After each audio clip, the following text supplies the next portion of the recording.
नमस्कार। World news में आज हिंदुस्तान और पाकिस्तान में तनाव लगातार जारी है और इसका असर अब उन देशों पर भी पड़ता दिखाई दे रहा है जिन्होंने इस संघर्ष में पाकिस्तान का साथ दिया। हिंदुस्तान में अब उनके खिलाफ भी एक्शन शुरू हो गया है।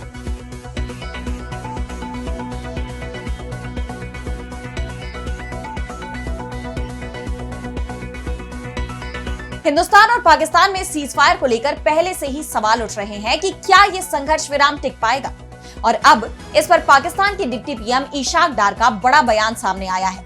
इस बीच हिंदुस्तान के हमले में पाकिस्तान को हुए नुकसान पर भी बड़ा खुलासा हुआ है। तो हिंदुस्तान और पाकिस्तान में कब तक टिकेगा सीजफायर, क्या कहा पाकिस्तान के डिप्टी पीएम ने, इस पर हम करेंगे विस्तार से चर्चा। लेकिन आइए जरा उन खबरों को भी देख लें जिन पर आगे होगी बात।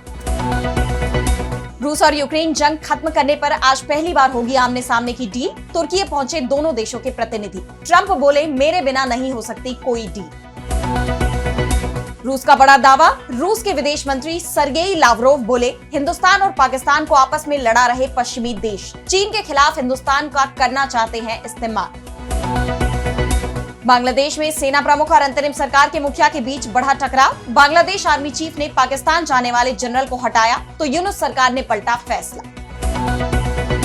और चलते चलते में देखेंगे बायोफोटोन के रहस्य को। वैज्ञानिकों का दावा, हर जिंदा चीज में होती है लाइट। इन सभी खबरों पर हम आगे विस्तार से करेंगे बात, लेकिन पहले एक नजर हेडलाइंस पर। फ्रांस के राष्ट्रपति इमैनुअल मैक्रों ने अपने देश के परमाणु हथियारों को यूरोप में कहीं और तैनात करने की कही बात। भड़का रूस, कहा इस कदम से यूरोप की सुरक्षा में नहीं होगी बढ़ोतरी। गजा में इजरायली हमले में 114 लोगों की मौत। अमेरिकी विदेश मंत्री बोले, गजा की स्थिति से अमेरिका परेशान, हमास के खत्म होने तक नहीं होगी शांति। राष्ट्रपति डोनाल्ड ट्रंप के मिडिल ईस्ट दौरे में अमेरिका और यूएई के बीच 17 लाख करोड़ रुपए की डील। एनर्जी, एआई समेत कई सेक्टर में साझेदारी।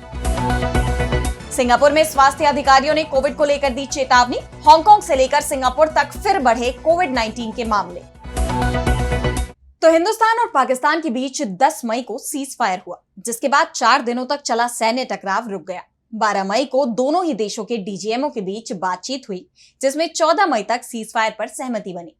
फिर 14 मई की बातचीत में 18 मई तक एलओसी पर शांति बनाए रखने पर सहमति बनी। बॉर्डर से सेना और सैन्य उपकरणों को भी कम करने पर बात हुई, लेकिन तनाव के चलते अभी तक दोनों ही देशों ने अपनी सेना एलओसी से कम नहीं की है। और अब पाकिस्तान के विदेश मंत्री इशाक डार ने कहा है कि 18 मई को एक बार फिर डीजीएमओ स्तर की बातचीत होगी। इस बीच पाकिस्तान देर से ही सही अपनी हार को स्वीकार करने लगा है। पाकिस्तान के retired air marshal Masood Akhtar ने मीडिया के साथ बातचीत में बड़ा खुलासा किया। उन्होंने कहा कि हिंदुस्तान ब्रह्मोस मिसाइल ने हमें जबरदस्त नुकसान पहुंचाया। पाकिस्तान का एयर डिफेंस सिस्टम इसे रोक नहीं पाया। यहां तक कि ब्रह्मोस मिसाइल ने भोलारी एयरबेस पर खड़े पाकिस्तानी अवैक्स को भी नष्ट कर दिया। उन्होंने कहा कि 10 मई को हिंदुस्तानी मिसाइल हमले में पाकिस्तान का हवाई चेतावनी और नियंत्रण प्रणाली यानी अवैक्स विमान तबाह हो गया, जो पाकिस्तान के लिए सबसे बड़ा झटका था। और अब पाकिस्तान के नेताओं के बयान भी बदलने लगे हैं। पहले हिंदुस्तान को सिंधु जल समझौते को लेकर परमाणु हमले की धमकी देने वाली पाकिस्तान की सरकार का सारा गुरूर चूर चूर हो गया। अब वो हिंदुस्तान से बातचीत की गुहार लगा रहा है। पाकिस्तान के पीएम शहबाज शरीफ ने बातचीत की पेशकश की है। सिंधु जल समझौता जारी रखने के लिए पत्र लिखा है, लेकिन हिंदुस्तान ने साफ कर दिया है कि खून और पानी साथ साथ नहीं बहेंगे। हिंदुस्तान के विदेश मंत्री एस जयशंकर ने कहा कि सिंधु जल संधि स्थगित है और तब तक स्थगित रहेगी जब तक पाकिस्तान द्वारा सीमा पार आतंकवाद को विश्वसनीय और अपरिवर्तनीय रूप से नहीं रोका जाता। इस बीच हिंदुस्तान अब पाकिस्तान की करतूतों को दुनिया को बताने की तैयारी में है। सरकार सांसदों का प्रतिनिधि मंडल अलग अलग देशों में भेजने की तैयारी में है। हर दल से 5 से 6 सांसद इसमें शामिल होंगे, जिसका नेतृत्व वरिष्ठ सांसद करेगा। इस प्रतिनिधि मंडल में सत्ता पक्ष और विपक्ष दोनों के ही सदस्य होंगे, जो दुनिया को पाकिस्तान की तरफ से फैलाए जा रहे आतंकवाद की सच्चाई बताएंगे और ये भी बताएंगे कि हिंदुस्तान को ऑपरेशन सिंदूर की जरूरत क्यों पड़ी। इस बीच विदेश मंत्री एस जयशंकर ने पहली बार अफगानिस्तान के कार्यवाहक विदेश मंत्री मावलवी आमिर खान मुत्ताकी के साथ फोन पर बात की। पिछले दिनों पाकिस्तानी सेना ने दावा किया था कि हिंदुस्तान ने अफगानिस्तान को भी मिसाइलों से निशाना बनाया। हिंदुस्तान ने इसे सिरे से खारिज किया था। यह हिंदुस्तान और अफगानिस्तान के तालिबान प्रशासन के बीच पहली मंत्री स्तरीय बातचीत है। विदेश मंत्री ने कहा कि उनकी मुत्ताकी के साथ अच्छी बात हुई। उन्होंने लड़ाई में हिंदुस्तान का समर्थन करने पर तालिबान सरकार की तारीफ भी की। वहीं पाकिस्तान की मदद करने वालों पर हिंदुस्तान की तरफ से सख्ती शुरू हो गई है। इस बीच तुर्की की कंपनी सेलेबी एविएशन इंडिया, जिसका सिक्योरिटी लाइसेंस रद्द कर दिया गया है, अब उसकी सफाई सामने आई है। कंपनी का कहना है कि उसका तुर्की के राष्ट्रपति रेसेप तैयप एर्दोआन की बेटी सुमेये एर्दोआन से कोई संबंध नहीं है।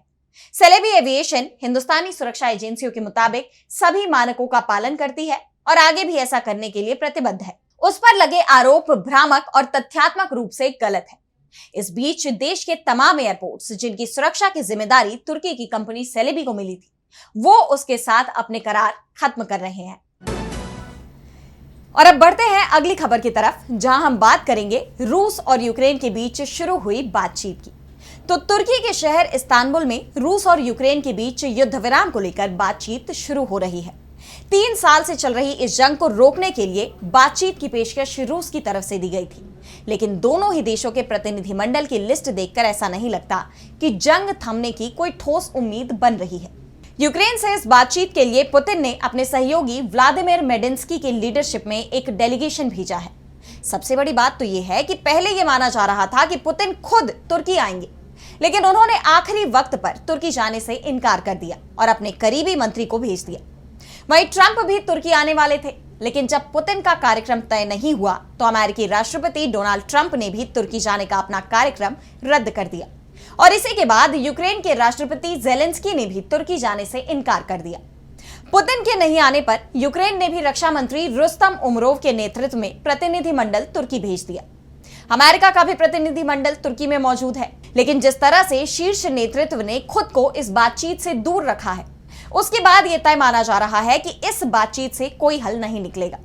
बातचीत की प्रक्रिया से आखिर वक्त पर खुद को दूर करने वाले अमेरिकी राष्ट्रपति डोनाल्ड ट्रंप ने कहा है कि मुझे नहीं लगता कि जब तक पुतिन और मैं एक साथ नहीं आते तब तक कुछ भी होने वाला है, चाहे आप इसे पसंद करें या नहीं, लेकिन हमें इसे हल करना होगा क्योंकि बहुत से लोगों की जान जा रही है। ट्रंप भले ही दावा कर रहे हो कि उनके पुतिन से बात किए बिना यूक्रेन और रूस युद्ध नहीं रुकेगा, लेकिन ट्रंप के इस दावे को एक तरह से रूस ने ही खारिज कर दिया है। क्रेमलिन के प्रवक्ता दिमित्री पेस्कोव ने कहा कि पुतिन के आने वाले दिनों में ट्रंप से मिलने की कोई योजना नहीं है। ऐसे में यह कहा जा रहा है कि जिस बातचीत पर इस वक्त पूरी दुनिया की नजरें टिकी हुई हैं, उसका कोई हल निकलना मुश्किल दिखाई दे रहा है। बातचीत से ठीक पहले दोनों पक्षों के बीच जुबानी जंग तेज हो गई है। जमीनी हालात अब भी बेहद तनावपूर्ण हैं और कई मोर्चों पर लड़ाई जारी है। अगर ये बातचीत नाकाम रही तो यही संदेश आएगा कि शांति की तमाम कोशिशें सिर्फ राजनीतिक ड्रामा बनकर रह गई हैं। वैसे ये राहत की बात भी मानी जा रही है कि 3 साल बाद दोनों ही देशों के बीच बातचीत शुरू हो रही है। और अब अगली खबर में बात करेंगे रूस के बड़े दावे की। तो हिंदुस्तान और पाकिस्तान में तनाव के बीच रूस ने बड़ा दावा किया है। रूस ने इस पूरे घटनाक्रम को बड़ी साजिश करार दिया है और इसके पीछे पश्चिमी देशों का हाथ बताया है। रूस का दावा है कि पश्चिमी देशों ने जानबूझकर हिंदुस्तान और पाकिस्तान में संघर्ष करवाया ताकि दक्षिण एशिया को कमजोर किया जा सके, आसियान को कमजोर किया जा सके और हिंदुस्तान को चीन के खिलाफ इस्तेमाल किया जा सके। इसे लेकर रूस के विदेश मंत्री सर्गेई लावरोव का बयान सामने आया है। मॉस्को में एक कार्यक्रम के दौरान उन्होंने कहा कि पश्चिमी देश अब एशिया प्रशांत क्षेत्र को इंडो पैसिफिक कहने लगे हैं।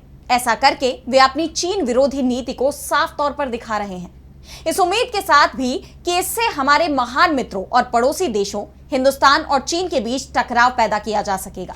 यानी रूस का कहना है कि हिंदुस्तान और पाकिस्तान में ये लड़ाई करवाई गई और इसका फायदा चीन को कमजोर करने के लिए उठाया गया, क्योंकि पश्चिमी देशों को फिलहाल अगर किसी से कड़ी चुनौती मिल रही है तो वो चीन है, चाहे वो व्यापार जगत हो या रक्षा उद्योग। चीन हर क्षेत्र में अमेरिका तक को कड़ी टक्कर दे रहा है। ऐसे में रूसी विदेश मंत्री का यह दावा कि पश्चिमी देश जानबूझकर एशिया प्रशांत क्षेत्र को अस्थिर करने की कोशिश कर रहे हैं। उनका कहना है कि पश्चिमी देश एशिया में आसियान, जो दक्षिण पूर्वी एशियाई राष्ट्रों का संगठन है, उसकी भूमिका को कमजोर करने की कोशिश कर रहे हैं। इसे लेकर उन्होंने कहा कि पश्चिमी सहयोगी दुनिया के अन्य हिस्सों की तरह यहां भी प्रभावशाली भूमिका में आना चाहते हैं। वे आसियान की केंद्रीय भूमिका को कमजोर करना चाहते हैं, जो कई दशकों से सभी के लिए अनुकूल थी। और जो आसियान देशों और उनके सहयोगियों की ओर से राजनीति के क्षेत्र में, सैन्य सहयोग के क्षेत्र में और रक्षा के क्षेत्र में बातचीत में कायम एकमत पर आधारित थी। आम सहमति के नियम, साझा आधार की तलाश, इन सभी को हमारे पश्चिमी सहयोगी धीरे धीरे दरकिनार करना शुरू कर रहे हैं और कुछ आसियान देशों को एकीकृत मंचों के बजाय खुले तौर पर प्रतिरोधी मंचों से जुड़ने के लिए प्रलोभन दे रहे हैं। आपको बता दें कि आसियान दक्षिण पूर्व एशिया के 10 देशों का समूह है जो आर्थिक और सुरक्षा सहयोग को बढ़ावा देता है। इन देशों में Indonesia, Malaysia, Philippines, Singapore, Thailand, Brunei, Myanmar, Cambodia, Laos और वियतनाम शामिल हैं। पश्चिमी देशों पर रूस के इस दावे ने जियोपॉलिटिक्स यानी वैश्विक राजनीति को हिलाकर रख दिया है। और अब अगली खबर में बात होगी बांग्लादेश की। तो बांग्लादेश में हालात सामान्य होने का नाम नहीं ले रहे हैं। आम जनता संतुष्ट नहीं है, तो अब सेना के अंदर भी मोहम्मद यूनुस के लिए नाराजगी बढ़ती जा रही है। दरअसल आर्मी चीफ जनरल वकार उज जमान और सैन्य अधिकारियों में टकराव बढ़ता जा रहा है, लेकिन इसके पीछे हाथ मोहम्मद यूनुस का माना जा रहा है। यानी इस मतभेद के लिए मोहम्मद यूनुस को जिम्मेदार माना जा रहा है।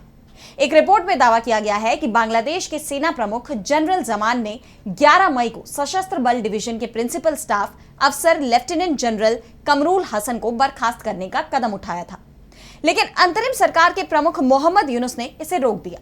लेफ्टिनेंट जनरल कमरूल हसन की नियुक्ति मुख्य सलाहकार के कार्यालय के तहत है। अब जैसे ही खबर आई कि कमरूल हसन को हटाया जा रहा था, इससे सेना के शीर्ष अधिकारियों में म्यांमार में मानवीय गलियारे के विवादास्पद मुद्दे पर विभाजन को खुलकर सामने ला दिया।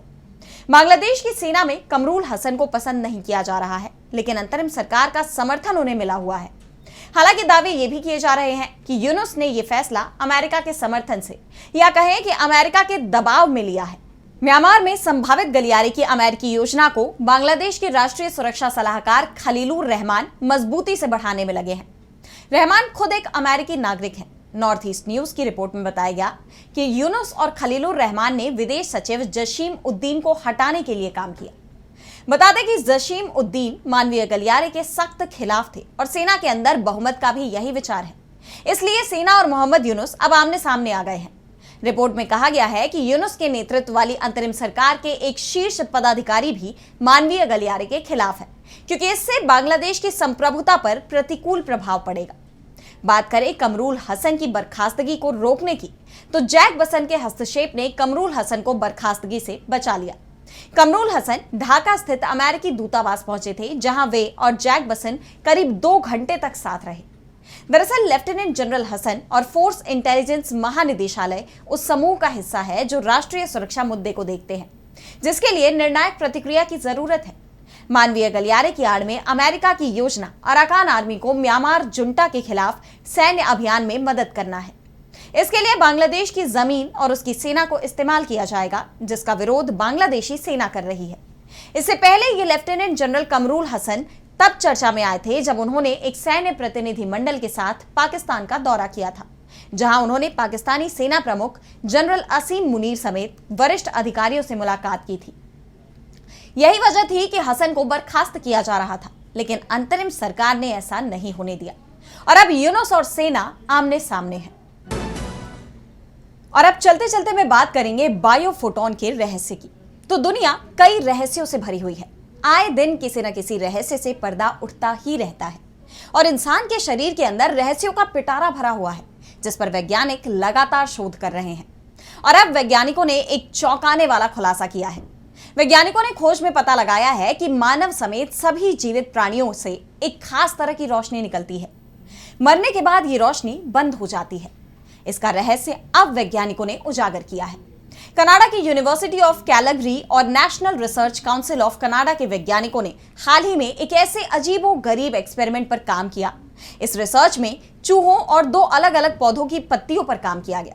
वैज्ञानिकों ने पाया कि जब ये जीवित थे तब इनके शरीर से बेहद कमजोर लेकिन साफ तौर से देखी जा सकने वाली लाइट निकल रही थी, लेकिन जैसे ही ये मरे ये लाइट बिल्कुल गायब सी हो गई। इसे बायोफोटोन कहते हैं।